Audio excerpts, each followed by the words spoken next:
नमस्कार भाई लोग, कैसे हैं आप लोग। तो आज के इस तीसरी वीडियो में एक बार फिर से मैं आपका बहुत ही ज़्यादा स्वागत करता हूं आपके ही अपने चैनल टेक्निकल ट्रेडर में। देखिए, आज इससे पहले मैंने जो दो वीडियो डाली है, एक तो फ्यूचर रिटेल को लेकर कि इसमें तेज़ी कब आ सकती है, और दूसरी जो निफ्टी फिलहाल क्रैश हो रही है, इसके बारे में भी मैंने बताया कि कल मार्केट किस तरह की रह सकती है। आप दोनों वीडियो देख सकते हैं, डिस्क्रिप्शन में आपको लिंक मिल जाएगी।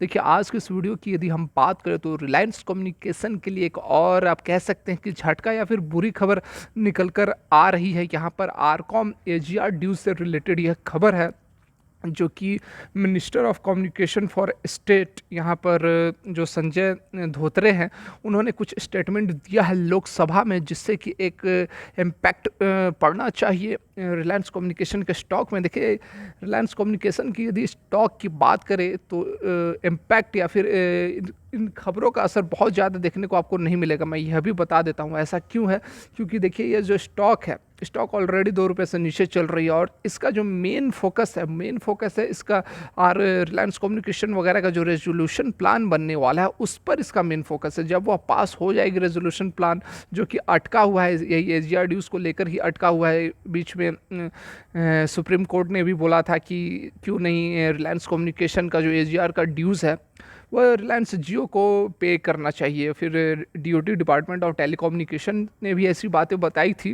तो इसको लेकर जो इसका रेजोल्यूशन प्लान है, उस पर रुकावट आ गई थी, तो जिसके कारण कि अभी यह जो स्टॉक है, इसमें कोई जान हमें देखने को नहीं मिल रही है। लेकिन जैसे समय बीतेगा, जैसे ही उसका रेजोल्यूशन प्लान पास हो जाएगा, जो एक कंपनी है, क्या नाम है उसकी, एसेट रिकंस्ट्रक्शन कंपनी करके है, तो वह इसके स्पेक्ट्रम को खरीदने वाली है। तो जैसे ही सारा मैटर क्लियर होगा, उसके बाद आपको तेज़ी देखने को मिलनी चाहिए, लेकिन इसमें आपको समय लगेगा। मैं यह भी बता दूं कि बहुत जल्द यह होने वाला नहीं है। तो फिलहाल जो यह खबर निकल कर आ रही है, यह एक निगेटिव न्यूज़ तो है, क्योंकि एक समय में जब सुप्रीम कोर्ट ने भी ऐसी अभिव्यक्ति जाहिर की थी कि जो एजीआर ड्यूज़ है रिलायंस कम्युनिकेशन के, उसका जो पेमेंट है रिलायंस जियो को करना चाहिए, क्योंकि इसका जो स्पेक्ट्रम का यूज़ 2016 में रिलायंस कम्युनिकेशन का जो स्पेक्ट्रम थी, उसका यूज़ रिलायंस जियो ने भी किया था, तो उसका पेमेंट भी करना चाहिए। तो उस समय लेकर थोड़ी होप जगी थी कि जो बर्डन है रिलायंस कम्युनिकेशन के ऊपर, उसमें कुछ बर्डन कम हो सकती है।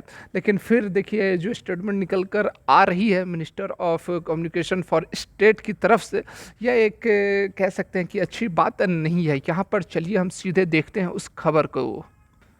तो यहाँ पर हम टेलीकॉम पर आ गए हैं, और यहाँ पर आप देख सकते हैं जो खबर निकल कर आ रही है, Jio not liable to Jio not liable for RCom dues. यहाँ पर देखिए, क्लियर कट बताया जा रहा है कि जो भी एजीआर ड्यूज़ है रिलायंस कम्युनिकेशन का, उसको नहीं लादा जा सकता है। Can not be settled with liabilities of the latter pending adjusted gross revenue AGR dues. यहाँ पर देखिए, जो मिनिस्टर ऑफ संजय, एक मिनट, देखिए यहाँ पर जैसा कि मैंने आप लोगों को बताया कि जो मिनिस्टर ऑफ स्टेट हैं, यहाँ पर देखिए minister of state for communication Sanjay Dhotre told Lok Sabha, यहाँ पर लोकसभा में बताया गया है। तो यहाँ पर देख लीजिए जो बातें निकल कर आ रही है आगे, यहाँ पर जो खबर है आप देख सकते हैं।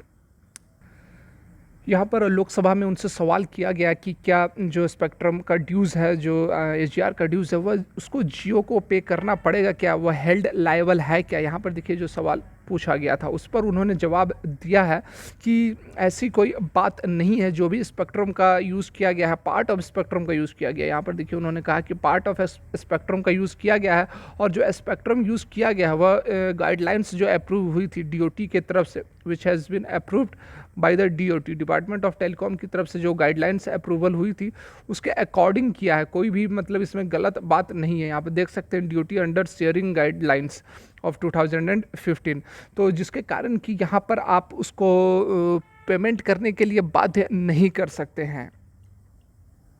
देखिए, यहाँ पर 2016 में एक जो डील हुई थी रिलायंस जियो और आरकॉम के साथ, उसमें देखिए वो इंटर्ड हुए थे एक एग्रीमेंट में, जिसके अकॉर्डिंग 800 मेगाहर्ट्ज़ का जो बैंड था 21 लाइसेंस सर्विस एरिया में उन्होंने वो यूज़ कर रहे थे, मतलब कि रिलायंस जियो यूज़ कर रहे थे। लेकिन क्या हुआ कि आरकॉम जो है 2018 में इंसॉल्वेंसी में चली गई, और जिसके कारण कि जो टोटल एजीआर ड्यूज़ थे, लगभग यहाँ पर आप देख सकते हैं 25,199 करोड़, 25,199 करोड़ का जो एजीआर ड्यूज़ था, वह अब बर्डन बन गया रिलायंस कम्युनिकेशन के लिए। लेकिन अब जो है, एक तो वह बैंकरप्ट हो चुकी है, इंसॉल्वेंसी चल रही है, तो वह बोल रही है कि मैं अब पेमेंट नहीं कर सकता। लेकिन इसी बात पर अड़ी हुई है डीओटी, डिपार्टमेंट ऑफ टेलीकम्युनिकेशन, की जब तक आप पेमेंट नहीं करोगे अपने एसजीआर ड्यूज़ का, तब तक हम आपका रेजोल्यूशन नहीं होने देंगे। क्योंकि एक बार जब रेजोल्यूशन हो गई तो उसके बाद फिर कोई पेच ही नहीं फंसेगी। फिर आरकॉम, सॉरी, जो डीओटी है, डिपार्टमेंट ऑफ टेलीकम्युनिकेशन, जिसका कि 25,000 करोड़ का मात्र आरकॉम का ड्यूज़ है, उसे मिलेगा कुछ नहीं। मतलब कि डिपार्टमेंट ऑफ टेलीकॉम को कुछ नहीं मिलेगा एक बार जब यह रेजोल्यूशन पास हो गया।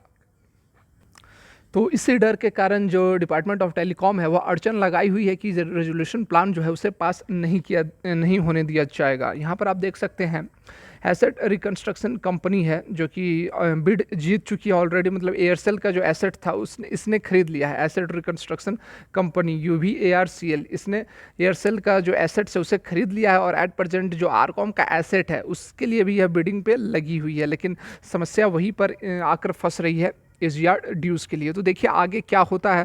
अभी जो खबर निकल कर आई है मैंने आप लोग को बता दिया, लेकिन अभी इसकी जो समस्या है, आरकॉम की जो समस्या है, वो अभी आगे लंबी खींचने वाली है। क्योंकि इतनी जल्दी इसकी रेजोल्यूशन प्लान बनेगी नहीं, और जब तक रेजोल्यूशन प्लान बनती नहीं है, जब तक इसके बिजनेसेस को एक्वायर नहीं करते हैं रिलायंस, जियो और UVARCL, ये दो बिडर्स हैं, जब तक ये इनके बिजनेस को एक्वायर नहीं करते हैं, तब तक आपको आरकॉम के स्टॉक में तेज़ी देखने को नहीं मिलेगी। फिलहाल मैं आप लोगों को यही सजेस्ट करना चाहूँगा कि बहुत थोड़ा क्वांटिटी, बहुत थोड़ा अपना फंड, अपना पोर्टफोलियो हल्का सा इसमें इन्वेस्ट करके छोड़ दें। साल भर के अंदर जब भी इसका जो ये क्लैरिफिकेशन हो जाती है, उसके बाद आपको इसमें तेज़ी देखने को मिलनी चाहिए। क्योंकि जब एक बार रेजोल्यूशन प्लान बन जाएगा तो कंपनी यह बिकेगी नहीं, मतलब कंपनी का बिजनेस बिकेगा, आरकॉम नहीं बिकेगी। तो इसके कारण कि जब इसकी बिजनेस बढ़िया चलने लगी तो फिर से एक बार इसमें तेज़ी देखने को मिल सकती है। तो देखिए यह थी मेरी आज की वीडियो। यदि आपका कोई डाउट्स हो तो कमेंट करके पूछे, मैं बताने की कोशिश बिल्कुल करूँगा।